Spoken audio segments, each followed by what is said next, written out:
For my early risers, it's your girl Erica says, I hope you can hear me through my earphones. And unfortunately, I'm not going to know how good the sound is until I'm listening to the replay. But whatever is meant to be shall be. Whatever I get to express clearly was just meant to be expressed. So tonight I went live on another app or whatever, what have you. And I talked a little bit about um, books that I've been reading that have been expanding me or returning me to myself. And one of those books was The Mastery of Love by Don Miguel. Um, I read The Four Agreements a while ago. That was like the first book. Hold on.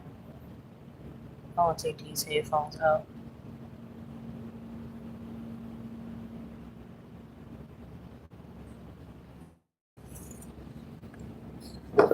I'm just talk regular because I don't know. I'm weird like that where I can't hear how I sound. So I don't know. Trying to explain it is just gonna sound even crazier. But anyhow, the Four Agreements was the first Don Miguel root. I want to say Rios. I'm saying that last name wrong. Anyhow, if you know, you know. And just like that, mosquito tried to clop into my nose. So, the Four Agreements was an awesome book, basically about the agreements that we should make with ourselves, like not taking anything personally, whether it be positive or negative. Um, what are some other things in the Four Agreements? It's been so long since I've there we go. Oh, a flash. It's been so long since I've read the Four Agreements, but just that I know not taking things personally. Um, I think like how we're talking to ourselves, talk about ourselves and stuff. But anyway, the mastery of love is what I'm reading now, and when I say it's already been mind blowing to me and a belt to ass, which is a great combination for me in this journey that that I'm in now, self discovery and just being a better person, period. Like aiming to be the best person that I can be. Just so my journey can be, I guess, I don't want to like, our journeys are already worth it. But I don't know, to have the best experience that I could possibly have. Like that's the point of me like being here to learn or relearn or whatever the most, to make real connections. So yeah, so I've been expanding myself, and one of those ways is reading. Um, Not only have I read recently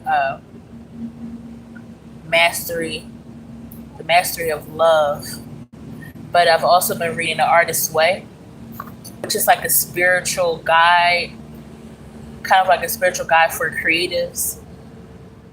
What I do as far as my work and my purpose that I found that I'm finding um, is prioritize physical and mental wellness in my communities, in urban communities. As somebody who's born and raised in one of the biggest urban cities, um, there is a common theme in areas that lack resources, where most of the time those people are we are so focused on trying to afford a living, and a lot of people can resonate with this, no matter if you've been born in an urban city, if you live in the suburbs. Just struggle is struggle, right? So we're busy just trying to make a living and keep up with like our daily expenses and life, to the point that we don't take time out for ourselves. We don't pour into ourselves. We don't participate in self care activities.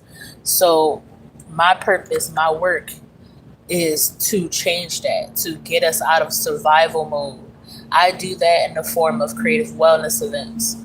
And they're not just like something that people do just to say we did something for the community, but it's really about um, connecting and resonating with one another, holding positive space for one another, and having a good time. Healing and wellness should not be something that is dependent on whether you can afford it or not. So I like to offer as much as I can to everybody. I try to make my events as affordable as possible. But yeah, that's just my purpose. So as I'm walking more in my purpose at 43, I've been just utilizing tools and coming across things that just help me expand. So that's what the deal is. Let me see. What's up, Anthony Rosa in the building? I see you watching. Appreciate you guys. This your girl Erica Taz. I call myself the butterfly messenger. I do have a butterfly tattoo that came way before my spiritual journey, I should say. So my higher self obviously knew what the divine plan was, right? For me to get some random butterfly tattoo, and almost 20 years ago. Wow. Anyhow, let me see if I'm gonna show it in the camera right quick. See, that's my butterfly that I got in '06 or '07. I asked for a rainbow butterfly, but apparently that didn't happen. But I love my butterfly. Shout out to everybody with the butterfly tattoos. I be running into so many people with butterfly tattoos. It's crazy. So I want to share some stuff with you guys tonight. So this is something I want to start doing more and more of, sacral journaling. That's what I call it. That's when you sit with yourself. And excuse me for the noise, because I'm at work technically, so there's some things going on behind me, around me, near me. Sacred journaling, right? It's when you're sitting with yourself and either you have emotions or feelings that you want to put on the page and channel to the page, and kind of process, or you're asking the questions to your higher self, to God, to the creator, and you're listening for those clear answers that don't come from our usual, when our ego is trying to figure out the problem or figure out the solution, I should say. But there's a clear difference, and if you experienced it, let me know, where you know that your higher self is speaking or that spirit is speaking to you. The answers just flow in. That's how you know. There is no over analyzing. There's no doubt. Also, it feels like clarity when you're receiving a channel message. So I hope for someone who's wondering if they've been channeling, that gave a sense of clarity. But tonight I'm going to get into, I don't want to say that it's poetic in a way, but more of it would be a snippet of a bigger story, I should say, right? Do I want to move on to go to the page while I'm talking to y'all? So I actually wrote this. This is June 3rd, 2026 of this year that I wrote this. And I'm going to read a bit to you. This is a real life story that I'm sharing with y'all, okay? So this is a very personal moment. And it's about the transitioning time of my mother, which happened April 2nd, 2024, right? All right, let's get into it. Let me see. I'm going to focus my camera here while I read it.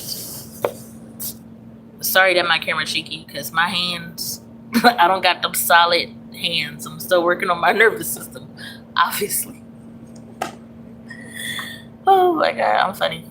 Anyway, 6/3/26 is when I wrote this. My sister called.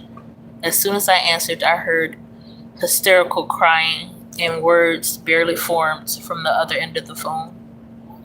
I was able to make out in between her sobs, "Erica, I need you to go check on mommy. I called the police last night and no one called back." Usually, I would think my sister was being overly emotional, but in the pit of my stomach, I agreed with her. Just based on our shared energy alone, something feels wrong. It felt like I got there in seconds, that feeling in my stomach now rising to my chest as I put the spare key into the door. My sister, still in my ear, crying while asking for a play by play as I twisted the knob and walked in. At this point, all I could feel was fear, white hot fear up my back, traveling between my neck. All I kept thinking was, please don't let me find her body in this house. Although I searched every room and found them all to be empty, the kitchen table told me all I needed to know. There laid her purse, photo ID, and house keys. My mom goes nowhere without her purse. Shit, I think she even takes it in the bathroom. My partner even joked with me a few weeks earlier how she knew my mom must have liked her because she let her hold her purse the first time they met.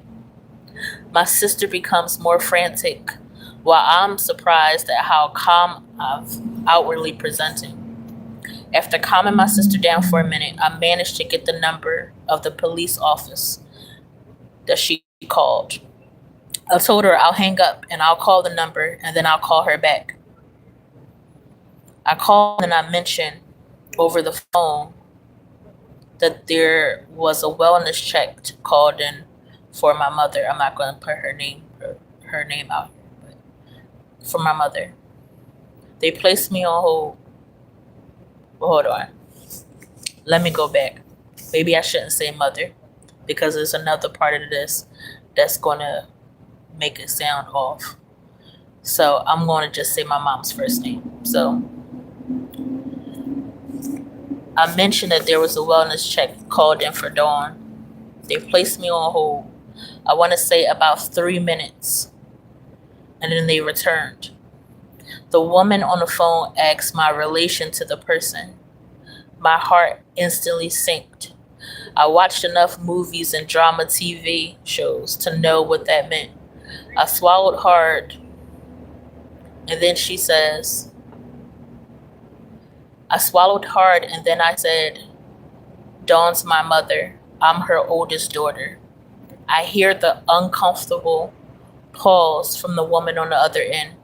The next words she spoke replayed in my head for weeks later. I'm sorry, but officers found your mom unalived at her living room table around 1:30 a.m. this morning. So, like I said, what I just read was what actually happened. I read this to you guys because this is in my personal journal, and I consider it a sacred journal entry. Why are we done? Huh? We're done? No, I said you know how I get back. Oh, how you get back inside? We had one door unlocked over there. Yeah, you have to. Yeah, you can ask one of them. I don't know why people walk up to me while I'm talking. So I'm sorry, y'all. Like I said, I am at work.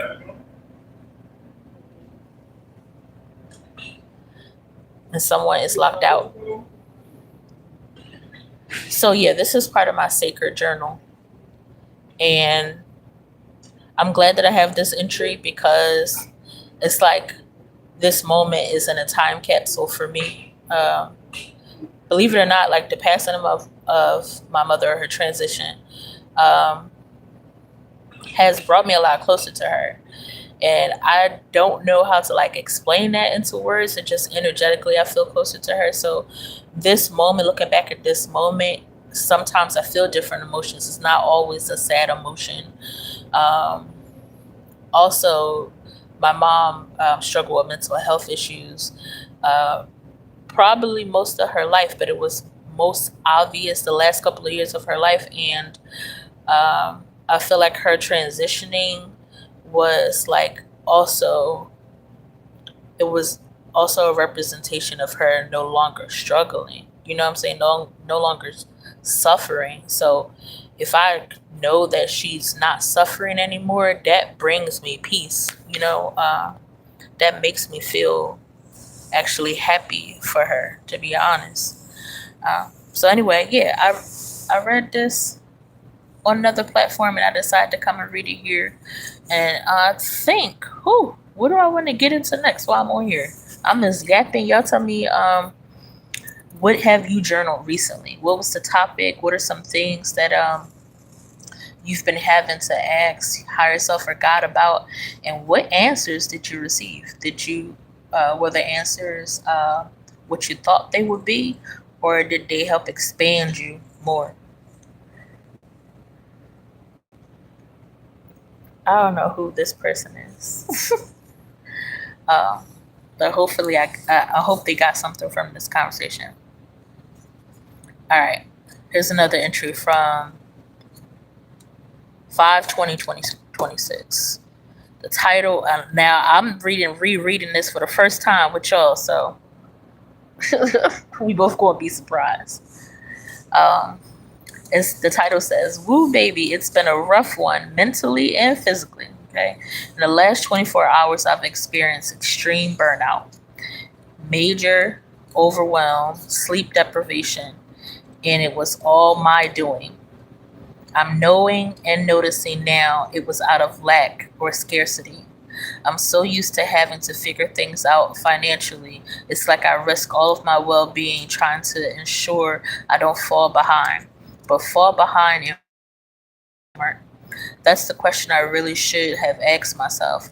Why am I pushing myself so hard? Is the reward really worth it? Am I just pleasing others or doing all this so I'm perceived as a success? At the end of the day, if I can't afford some things, is it the end of the world? Most definitely not. My happiness, joy, mental, and physical well being is way more important. Journaling and rest were my best tools today. I'm grateful to have a great support team, physically and spiritually. I evaluate what's truly important to help me come back to myself. I'm feeling better already because of it. Thank you, Spirit, Universe, ancestors, and true loved ones." So that's what I mean about sacred journaling, y'all. Now that I've reread this, it puts me right back into that moment. But it was therapeutic for me to get these words on the page. Like, it truly was freeing to express how I felt. And then by the end of it, I didn't feel so overwhelmed. I didn't feel so like burnt out because I got to release those words. So I am planning to start a sacred journaling group. I'm calling it sacred because I want it to be like a safe space for us to share some like deep things. We can even use like aliases. People don't have to use their actual names or whatever, or not even be on camera. You see, I have my camera facing a book right now, but that's mostly because I'm at work. Anyhow, in this group, we'll be able to contribute to prompts because I want it to be a group for everyone to contribute or feel like they're a part of it. And creating it as well, and us actually share, like open up and share what we express in those prompts, or like what journaling has been doing for us, what has it been benefiting for us, or however you feel about it. Just a place where we can talk about our feelings and mostly what we've been putting on page. And I'm gonna call it in our time capsule. Because when you journal, that's your time capsule. All right, this one I might read at the next live, but suffering from within. This one I had a lot to say. But really getting it on the page has really been changing a lot for me, energy wise. Like really taking the time to get it on the page. If you've read The Artist's Way, they talk about doing pages. Morning pages, and I see why, because first of all, in the morning, getting out, kind of like flushing out maybe what you've been feeling from the day before, or any anxiousness that you're taking into your morning before your current day starts. I feel like morning pages can be important for that. Even if you don't consider yourself someone who like participates in like artistry, like your life journey is art, period. So morning pages and the artist's way, I think is a great book for anybody, um, especially if you're just looking for a little guidance or feeling a bit overwhelmed. Anyway, I'm gonna take this opportunity to get off of here. I appreciate you guys. Let me see if I can flip my camera to say hi. All right, cool. So I appreciate you guys hopping on here, tuning in, listening in. Hopefully, I hope that something I said gave you something to think about, or hopefully gave you some tools or ideas of things that may work for you. Remember that we all are connected, and we all have different understandings and perceptions, and receive information differently. So yeah, don't take anything to heart. The four agreements. um, and yeah, if you wanted to some of the things that I was talking about, Mastery of Love by Don Miguel. The last name after that is like Ruiz. I don't know why it'd be hard for me to pronounce that one or remember how to pronounce it. But yeah, don't judge. And so the Mastery of Love by Don Miguel and The Artist's Way. I don't remember the author's name. That's how much I haven't been reading that one or listening to it, I should say. But those are some great things. What else did I? Oh, Coco Austin, who published her first book, so a new author, technically, right? But not new to the information. Her book I finished, which was incredible, and it's called The Living Flame. If you watch one of my other videos, I talked about it a bit on here. I think I shared at least 2 videos. I'm going to do another one to talk about my completion of it. So make sure you tap in with me. Continue to check out the content. It's all pretty much just expressing this journey, this life journey, okay? And we're all doing it in our own ways, but a lot of ways we resonate. Damn, what else did I want to say? Oh, yeah.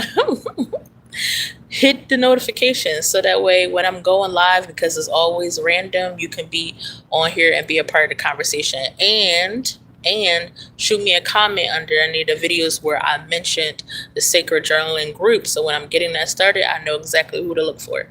All right, peace and blessings as always, and see you at the next one. It's your girl, Erica Taz. I'm out.